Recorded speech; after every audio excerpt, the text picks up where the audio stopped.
Welcome to જલિયાન coaching વિદ્યાર્થી મિત્રો, આજે આપણે એસવાય બીકોમ ટેક્સેશનના એક આઈએમપી પ્રકરણ કહી શકાય એવા ધંધાકીય વ્યવસાયના નફા અને લાભના દાખલા નંબર 22ને સોલ્વ કરીશું. દાખલાની રકમ તમે જોઈ શકો છો. ડૉક્ટર રમેશ દવેનું આવક જાવક ખાતું નીચે પ્રમાણે છે. ડૉક્ટર છે એટલે વ્યવસાય વ્યક્તિ છે, એટલે એમાં નફા નુકસાનનું ખાતું આપેલ જ ન હોય, આવક જાવકનું ખાતું આપેલ હોય. તમને ઉધાર બાજુ જાવક ઉપર આવકનો વધારો આપેલો છે. હવાલા વાંચી શકો છો. સ્ટાફ પગારમાં 1,20,000 પત્નીને ચૂકવેલ પગારના છે, તો સ્ટાફ પગાર ટીક કરી નાખશું. મજરે મળવા પાત્ર ઘસારો 20,000 અને અન્ય મિલકત ઉપર ઘસારો 7500 છે, તો સાધનોને ટીક કરી નાખશું અને અન્ય મિલકતોને ટીક કરી નાખશું. સ્થાનિક વેરામાં 3,000 ભારે આપેલ મકાનના ચૂકવેલા છે, તો સ્થાનિક કરને ટીક કરી નાખીશું. તેઓને વિઝિટિંગ પ્રોફેસર તરીકે માનદ વેતન આપવામાં આવે છે 72,000, એ પણ ધ્યાનમાં લઈ લેશું.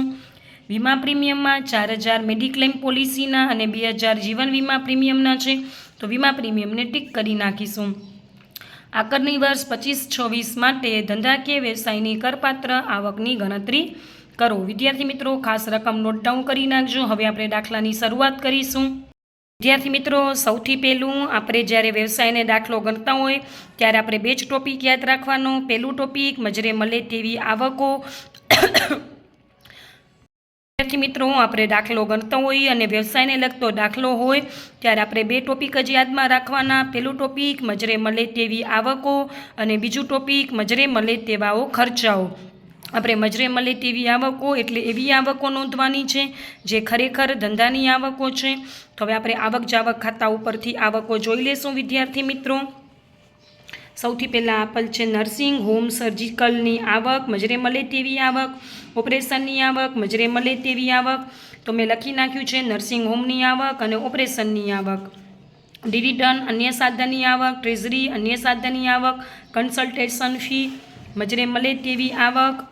પછી લોટરીનું ઇનામ અન્ય સાધનની આવક, જન્મદિવસની ભેટ અન્ય સાધનની આવક, મકાન મિલકતના ભાડાની આવક મકાન મિલકતના શીર્ષક હેઠળ આવે.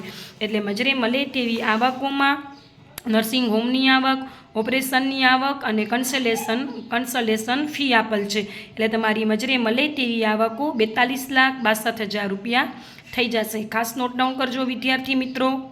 પછી ટાઇટલ આપી દેશું મજરે મળે તેવા ખર્ચા, એવા ખર્ચા જે ખરેખર ધંધાના ખર્ચા છે પણ નોંધવાના રહી ગયા છે. તો સૌથી પહેલાં આપણે મજરે મળે તેવા ખર્ચા જોઈ લેશું. વિદ્યાર્થી મિત્રો, સૌથી પહેલાં આપણાને આપેલ હતો સ્ટાફ પગાર. સ્ટાફ પગારમાં હવાલો છે. સ્ટાફ પગારમાં 1,20,000 પત્નીને ચૂકવેલ છે, જે યોગ્યતા ધરાવતી નર્સ છે અને ફક્ત શનિ રવિના દિવસોમાં જ ફરજ બજાવે છે. પત્નીને ચૂકવેલ પગાર આપેલ છે.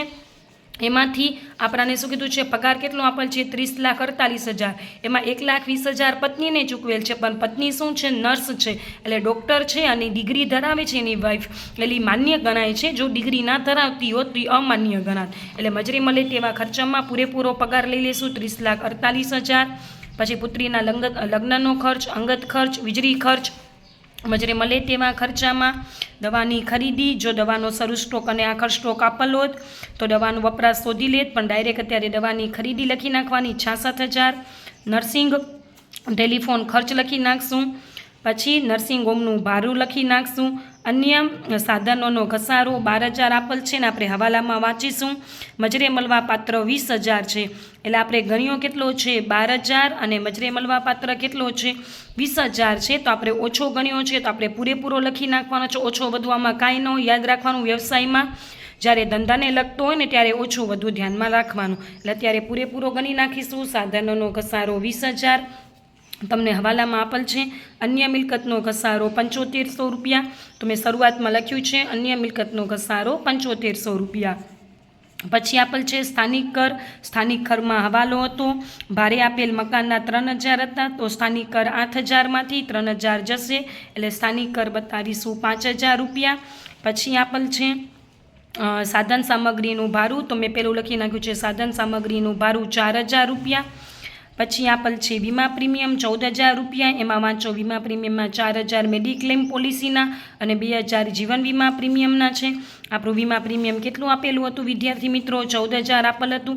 તો 14,000માંથી મેડિક્લેમ એ જીવનનું જ કહેવાય અને જિંદગીનું 2000 એટલે 6000 જવા દઈશું એટલે 14000માંથી 6000 જશે એટલે 8000 તેથી મજરે મળે તેવા ખર્ચાનો કુલ સરવાળો કરશો તો 32,68,500 વિદ્યાર્થી મિત્રો ખાસ રકમ નોટ ડાઉન કરજો મજરે મળે તેવી આવકો 42,62,000 માંથી એટલે મેં એને આગળ ઉમેરો લખ્યું છે મારે ઉપર નીચે થઈ ગયું છે પણ તમે આવી ભૂલ ના કરતા સૌથી પહેલાં મજરે મળે તેવી આવકો લખી નાખવાનું પછી મજરે મળે તેવા ખર્ચાઓ અને આવી રીતે દાખલો ગણી લો તો ખોટું ના પડે પણ મજરે મળે તેવા ખર્ચા બાદ થાય અને મજરે મળે તેવી આવકોમાં ઉમેરાય એટલે મજરે મળે તેવી આવકોમાંથી મજરે મળે તેવા ખર્ચા બાદ કરવાના એટલે 42,62,000માંથી 32,68,500 જાય એટલે ધંધા કે વ્યવસાયના શીર્ષક હેઠળ કુલ કરપાત્ર આવક 9,93,500 થશે વિદ્યાર્થી મિત્રો રકમ ખાસ નોટ ડાઉન કરી નાખજો વિડીયો ગમ્યો હોય તો વિડીયોને લાઇક કરી દેજો ચેનલને સબસ્ક્રાઈબ કરી દેજો તમારા વિદ્યાર્થી મિત્રો સાથે